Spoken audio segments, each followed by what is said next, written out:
In 1983, fresh off the rising success of Elvira's movie Macabre, and just 5 years before she'd conquer the box office as the Mistress of the Dark, Cassandra Peterson found herself in the most unlikely of places: the driver's seat of a Burt Reynolds vehicle, literally and figuratively. In the rubber-burning, brain-meltingly silly NASCAR comedy Stroker, Ace, a film so aggressively 80s it should come with a side of Hairspray and a mixtape of Kenny Loggins. Directed by Hal Needham, the same stuntman-turned-director who gave the world Smokey and the Bandit and the Cannonball Run.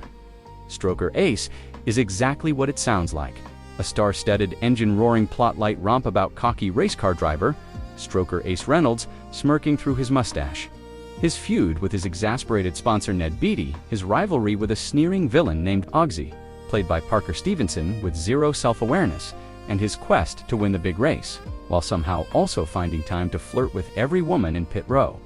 And that's where Peterson comes in, not as Elvira, not in black lace or a beehive, but as Pembroke Feeney, the glamorous, razor-tongued, scene-stealing PR rep for Ogsy's racing team, dressed in power suits, sky-high heels, and enough attitude to outshine the entire Daytona 500.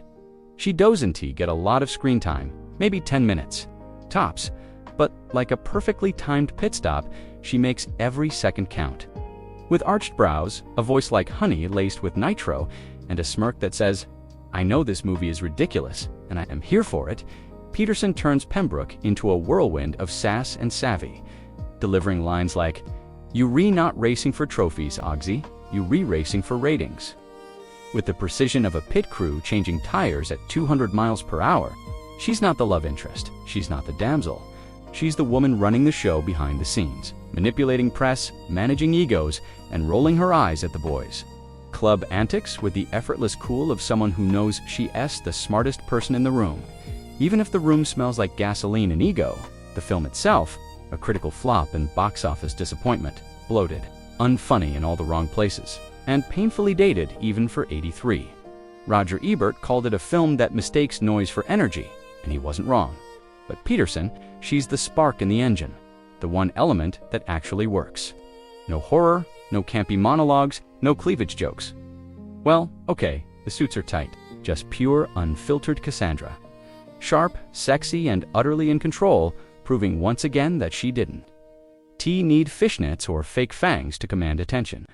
She just needed a script, a camera, and a room full of men who underestimated her. In retrospect, Stroker Ace is less a movie and more a time capsule of mullets, muscle cars, and Hollywood's desperate attempt to bottle Reynolds' fading star power. But for Peterson fans, it's a hidden gem, a glimpse of the icon between personas, flexing her comedic chops in broad daylight under the hot sun of the racetrack without a single cobweb in sight. So next time you fire up this forgotten relic of 80s excess, don't just watch for the crashes or the cameos. Jim Nabors is a holy roller race promoter. Yes, really. Watch for her strutting through the pits like she owns them, tossing off one-liners like confetti, and reminding everyone that whether she's hosting horror movies or hustling in the NASCAR paddock, Cassandra Peterson doesn't just show up, she wins.